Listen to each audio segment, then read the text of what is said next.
Welcome to this webinar, which is on the subject of putting together simple touches of Spliced.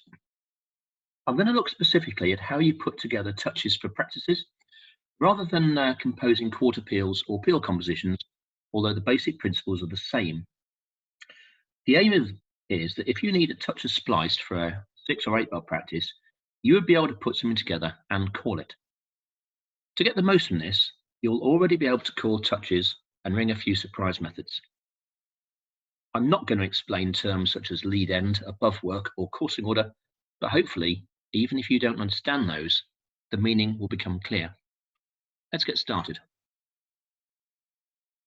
There's an important feature of methods that makes this work, and it's to do with lead ends. Just in case it's not obvious, look at the lead ends of plain bob and little bob plain courses. See how this first lead of plain bob, lead end 135264, is the same as the second lead end of little bob 135264. The fourth lead there of plain bob 142635 is the same as the third lead of little bob 142635. So these two methods have the same lead end rows but in different orders. Now that is absolutely critical, because it means you can use a combination of different methods to end up in the same place. Methods which have the same lead ends as plain bob are called regular methods. Most methods you ring, other than Granter and Stedman, will be regular methods and will exhibit this feature. We say that they have plain bob lead ends. Okay, let's have an example. How could we combine plain and little? Probably the first spliced you need. So compare just a list of the lead ends there. Notice how one lead of little bob has the same effect as how many leads of plain bob. So 164523 is 3 leads of plain bob. So all you need for a course of plain and little is 2 leads of plain and 1 lead of little. That adds up to 5. 5 leads of plain bob comes round. So start with a lead of plain. Then have a lead of little, which takes you to 142635. And then another lead of plain gets you back to rounds. I tend to think of touches of splice like this by going through the blue line in my head or out loud, starting with a tenor. So if I was 6th place plain bob, after a lead, I'd be dodging 5-6 up and become 5th place bell. A lead of little bob would take me round to 3-4 down, and from 3-4 down, with a lead of plain, I get back to the home position. You can check that for any bell. They will all end up in the right place. So we have just composed our first touch of spliced plain, little, plain. Does it matter what order you have those 3 leads? Look what happens if you start with the little bob. First lead end would be 164523. Then shifting to plain bob will leave you just 2 leads to get to the end. So no, it doesn't matter what order the leads are provided, as long as they add up to 5. Let's look at another example. What if you only had 1 lead of plain bob? We're going to start with it. How many leads of little bob would you need? So that lead of plain bob has taken us to 135264. And you can see, hopefully, on the list of lead ends of little bob, 135264 is the end of the second lead. So if you then continued with 3 leads of little bob, it would get back home. Again, you can give it in blue line terms. From the tenor, the 6th, the end of the lead of plain bob becomes 5th place bell plain. Go into little bob, 5th place little bob goes to 3-4 down, in and out, 3-4 up, and finally 5-6 down comes home. Another way of thinking about this is to use a bit of algebra. So P, 1 lead of plain bob, little bob, a lead of little bob is equivalent to 3 leads of plain bob, because it gets you to the same place.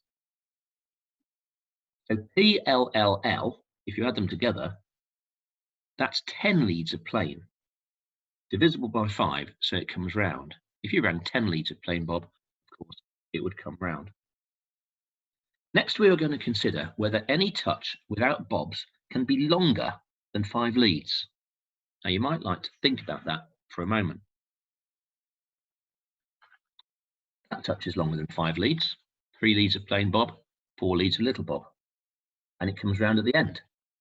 However, there's a problem. There are repeating leads here.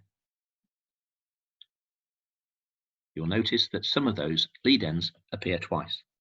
Now, it's not strictly illegal on a practice night to repeat leads, but it's not a habit to get into, and it's easily avoidable, so we tend not to do it.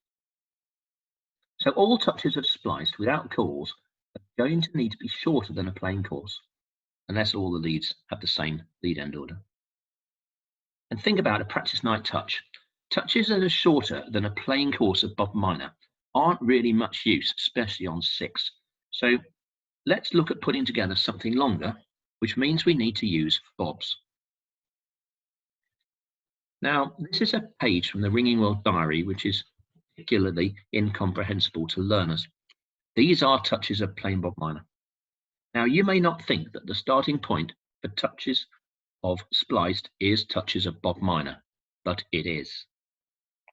Now, the basic principle of this is that you start with the touch you're going to use, as in the call, and then you fit methods into it to get you from call to call. Basically, you need to have a lead end that gets the tenor to the right place for you to make the call. Now, the touch I'm going to use, which I've highlighted there, is wrong home, wrong home. Wrong home, wrong home is a sort of a utility 2-course touch. Now, the tenor is not affected by these calls, and that's helpful, at least at first. Now, there's an important principle here again. Just as we realize that provided all the methods have plain bob lead ends, and all the methods we usually ring do, then combining methods together will always work and come round, provided you get the tenor back to the home position. And the same is true for touches. The touch will work irrespective of what methods you're ringing, provided the touch works for the tenor in the usual way. So if you call wrong home, it doesn't matter what methods you have used to get there. It will work. We're now going to consider how to fit the methods into this touch. So we'll go back to plain little. Wrong home is 2 courses. So in each course, we need an arrangement of leads of plain and little so that the tenor gets to both the wrong position and the home position. The wrong position being 5/6 up, the home position being 5/6 down. Now, this is the last time we're going to look at full lead ends. You can accept that if the touch works and we have leads which get us to the calling position we want, then this will work. We don't need to prove it all the time by writing out all the lead ends. So see how in our basic plain little plain course, the tenor is very helpfully getting to the wrong and home positions. It dodges 5/6 up at the end of the first lead. It dodges 5/6 down at the end of the third. So if we call a bob at the end of the first lead and at the end of the third lead, that gives us a course, wrong home. We could repeat that, give us a 2-course touch. Let's look at a different calling for the second course. We established earlier that we could use 1 lead of plain and 3 of little bob. So then you think, what orders can we arrange those leads so that we definitely get the tenor to the wrong position? The home position is a given. Those 4 leads are always going to get us back home, but they don't all get the tenor to the wrong position. Here are the 4 different orders in which we can arrange 1 lead of plain and 3 of little. Do all of those orders enable us to put calls in at wrong and home? No. The third one doesn't get the tenor to first place bell. All the others do. You might want to pause this and think about it in terms of the line the tenor follows through those courses. So back to our selection for our second course. We could go P bob, LLL bob, or start with 2 leads of little. Little bob, plain little bob. Let's have the second one because it gives us one more change of method. And there we have it, 2 courses of plain and little with different callings in each course, with our touch being wrong home, wrong, wrong home, which we know works because it works for plain bob. Now let's introduce another plain minor method and a different touch. We will put together a touch of plain, little and St. Clement's, and imagine our tower captain has asked for a couple of courses or about 10 leads. So we think to ourselves, 10 leads. Wrong home might not be enough, so let's select a 3-course touch and then have shorter courses to fill it out. And the simple 3-course touch is 3 homes. We're not proud, this is practice night and we just want it to work. And half the band won't know what you're calling anyway. So you'll have minor deity status just from calling a touch of Spliced with bobs in. So for a bit of variety, we think, how many different ways can we combine these 3 lead end orders to get courses? Now you could of course ring a whole course of plain with a bob at the end, then a whole course of little, then a whole course of St. Clement's, but that's not really spliced. We could go back to our algebra and then we'll see that St. Clement's is equivalent to 4 leads of plain bob. You can also think of it as -1. It puts us back 1 on the list of leads. So what combinations add up to 5? Or you could think about the blue line, what place bells added together would get you back to the home position? Well, there's a 2 lead course available. Can you spot that? Plain and St. Clement's. Come round. We could have our PLP course or our PLLL course. What if you started with a lead of little bob and then called St. Clement's? How long a course would that be? Well, little bob will get you to 1-6-4-5-2-3, which is the second lead end of St. Clement's there. So you'd need 3 leads of St. Clement's. LSSS. Is there a course that can combine a lead of each, at least 1 lead of each? There is. There's that one. So we have a selection of courses to choose from, and to get to the tower captain's 10 leads and get the full marks, we could call that first course plain St. Clement's, then the second course is little, 3 leads of St. Clement's, and then plain 3 leads of little bob. Now we could call those courses in different orders. We could mix the order of the methods in each course. Basically, we have composed a 10 lead touch of 3 spliced plain minor, and we are well on our way to greatness. Now I'm going to move on to show you how to apply these principles in the wonderful world of spliced treble dodging minor. Here are the 6 most commonly rung surprise minor methods, so we'll focus on touches using these. Another thing to understand now is which of these methods have the same lead end orders. Cambridge, Beverley and Surfleet can be interchanged at will. London and Cambridge might feel very different, but they have the same lead end order. And Norwich is the same as them, but of course it's a 6th place method. A plain lead will be the same, but a bob lead will be a repeating lead, just like in Bristol Major. So potentially useful, as we'll see shortly. Now, by repeating lead, I mean that the tenors go back to ringing the same lead again. So we're going to move on and look at possible touches. Bear in mind now that leads in treble dodging minor are twice as long, so we don't need as many for a practice night touch. 2 courses is quite a long touch of spliced surprise. So 2 course touches which are shortened gives us some good options. How I'm going to do this is look at the short touches I most commonly call when combining these methods, and we'll see why they work. Now, let's revisit that simple touch of plain and little, which usefully gave us calling positions wrong, home, wrong. Sorry, wrong and home. It's a nice equivalent in surprise minor. Not quite the same, the 3 lead course with a wrong and a home in. This course is therefore your friend because you get 2 different calling positions and only 3 leads. Now there's an important thing to explain about abbreviations. In touches of spliced, we tend to abbreviate all methods down to a single letter, or maybe two. By convention, in plain minor, P and L stand for plain bob and little bob. In surprise minor, however, the L stands for London. Altogether more complicated. So our 3-lead course here is London, Cambridge, London.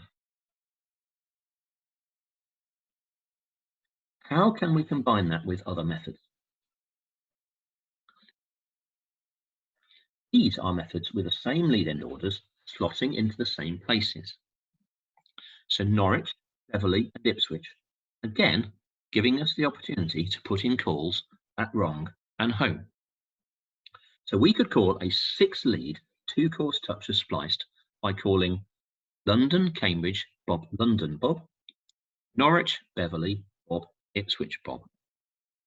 Now here's a question. Could you swap the leads of Norwich and Ipswich in this touch? Norwich and Ipswich, after all, have the same lead end orders. Now think to yourself, what happens if you call a bob at the end of that lead of Norwich, that 3rd lead? It's not going to be a home. It's a 6th place method. The tenor isn't going to become 6th place bell because you call a bob and the tenor dodges back to become 5th place bell again. It's actually going to be a wrong, and all of a sudden your touch is in some trouble. You could do this though. You could run past the home and call another bobbed lead of Norwich, and it'll come round at home a lead later. Quite a nice touch. So my point here is that you need to be very careful with 6th place methods, but you can also use them to your advantage by using them for repeating lead touches in the case of Norwich. I'm now going to look at a couple of callings which I find useful for short touches of Spliced. First one is this one, wrong, single wrong. Now, for those of you familiar with coursing order transposition, you can see that this doesn't appear to come round. This touch swaps 2 and 3 over. A bob at wrong causes 532 to become 325. ABC becomes BCA. A single wrong swaps the first 3 bells in the coursing order. So 325 has become 523. That doesn't come round. However, this touch uses the feature of methods which are Cambridge above the treble, or more precisely, that start cross 3-6. That at the backstroke snap after the wrong, 2 and 3 are swapped over. So if you ring that lead with the coursing order 5, 2, 3, 4, 6, it will just come round and you will look like a god.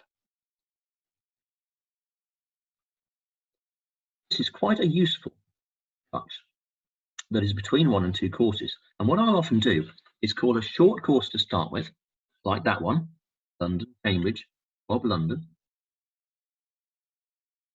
Then, of course, you could ring different methods with the same lead end order here, such as London. Well, in that first course, sorry, you could ring leads with a different lead end order. You could have a lead of Beverley or a lead of Surfleet in the second position. I've picked Cambridge. In the second part of the course, you can have Beverley, Cambridge, Surfleet, takes you to the wrong, single, and that will come round 2 blows later. Those are the place bells that the tenor becomes at the start of each lead, so you can see that that works. And finally, to round this off, we're going to take a look at a 2-course touch, more calls in, and see what the shortest touch is we can call with all the methods we know. This is actually my favourite 2-course touch. 4ths, wrong home, 4ths, wrong home. You might like to pause and check the coursing orders work to prove it to yourself. You may not be familiar with the coursing order for the tenor making the bob, which causes the coursing order 5-3-2-4-6 to become 2-4-5-3-6, wrongs and homes, as you expect. So our first lead we call Cambridge, takes us to making the bob with the first call 4ths. A lead with Cambridge lead end order then takes the tenor up to become fifth place bell, so that gets us to our wrong, and a lead of London takes us from the wrong to the home. So that's our first course. Then we can use our last remaining Cambridge lead end order method, which is Surfleet. That gets us to make the bob again. And then I've been a bit cheeky, because Primrose is actually sixth place Cambridge, so that would get us to a wrong as well, because bob at the end of a sixth place method is the same as a bob at the end of the second place equivalent. So a bit of a cheat, but it makes us look good. And then we finish with our final method, which is lead of Ipswich, takes us from the wrong to the home. So there you've got touch of 6 spliced with a call and a change of method every lead.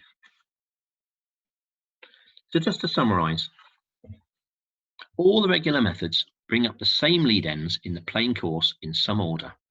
All regular methods. Second point, you can combine different methods in the plain course and your touch will come round, provided the tenor gets back to sixth place. Any touch that works for bob minor will work for spliced. A good starting point. Now you can fit any methods in, provided you get the tenor to the next calling position. 3 homes is a perfectly acceptable touch. Don't be embarrassed at calling 3 homes, or indeed 3 wrongs, a bit of variety. Wrong home is your friend. Always a nice 2-course touch. And LCL, obviously a 1-course touch, but also it's a useful short course which includes your calls you want to get to. Remember what happens with calls in 6th place methods, and you can combine methods with different treble paths. Now we're going to move on to surprise major and focus on putting together short touches of the core 7, which, as you will know, are Cambridge, Yorkshire Superlative, Cornwall, London, Bristol, and Les Ness. And again, we consider which of these methods share the same lead end orders. Cambridge, Yorkshire, and Superlative are the same. London and Les Ness are the same. Bristol is the same as London and Les Ness, but it's an 8th place method, similar to Norwich's similarity. Cornwall is a bit different, as we'll see in a moment. Now, I'm not going to go through lots and lots of touches here, because it's sufficient to say that the principles we've already been through are the same. We can put touches together of up to 7 leads by combining leads with no calls. So, for instance, good news. LCL, and the abbreviations in surprise major are the same.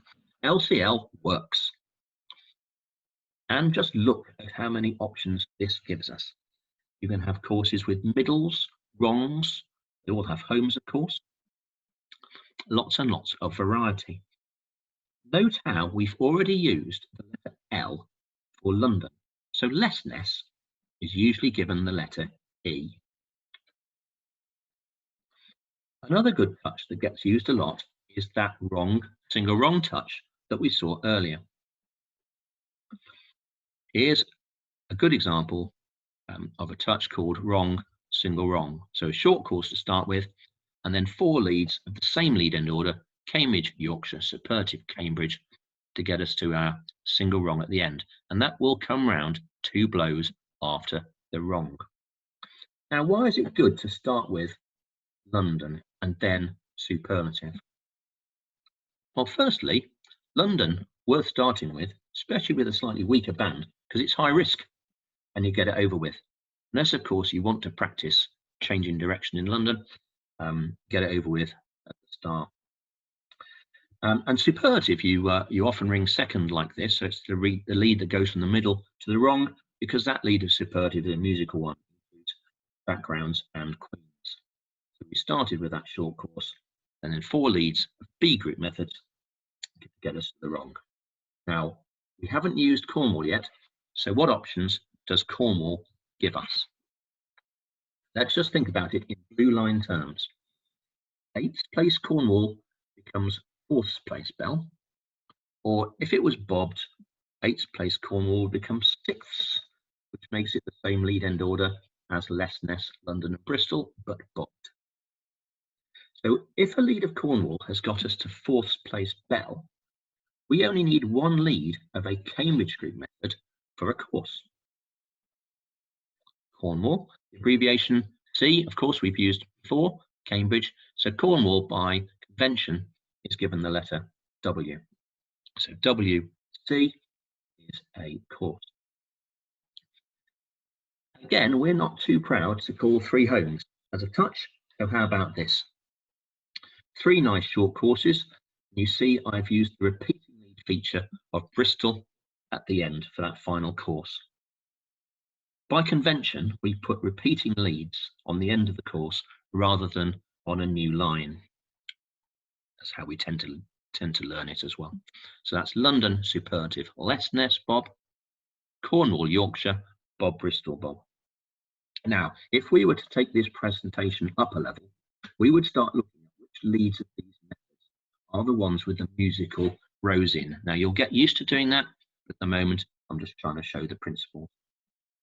But for instance, it's criminal not to have queens in a short touch of spliced surprise major, and it's easy to do with that leader superlative, as we've seen.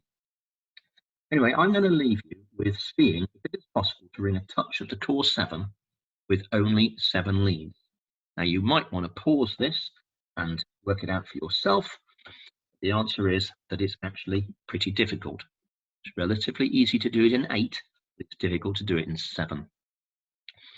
And this is a composition John Morrison came up with, and he makes use of the little known fact that if you're in the coursing order 6, 5, 2, 3, 4, at the treble backstroke snap after the home in superlative, it will come round, and you'd be forgiven for not spotting that.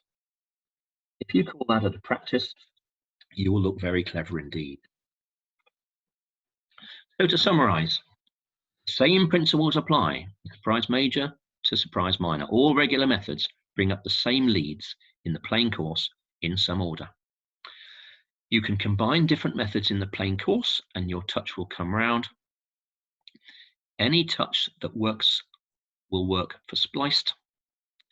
You can fit any methods in, provided you get the tenor to the next calling position. 3 homes is a perfectly acceptable touch. Wrong home is still your friend, as is LSL, which contains, or LCL, because it contains middle, wrong, and home positions, and with superlative there, contains queens. Bristol is useful for its repeated lead feature, and getting a touch of the course 7 in only 7 leads is very hard. And that's it. I hope that was interesting to you, and I hope you're looking forward to putting together your own touches of spliced and calling them.